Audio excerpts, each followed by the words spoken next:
So good morning mga kabady. Araw ngayon ng Sabado. Nito nga tayo nagpapaangin-angin dito sa Kabuko Resort mga kabady. Sa mga gustong mag-swimming, yan, pasyal na kayo dito sa Kabuko Resort. Yan.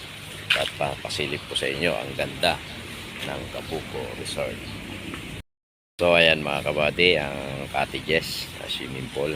Kagandahan dito mga kabady, ayan, napakasisipag na mga staff ng Kabuko Resort. Yan, mini-maintain ng yan, kalinisan ng swimming pool. Yan, yan si Galito at nililinis.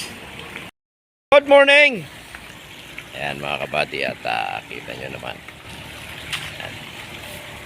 Ang napakasisipag na staff ng Kabuko Resort. Ayan, si Buddy Julius, oh.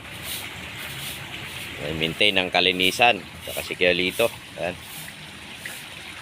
Ating konting lilinis ang swimming pool.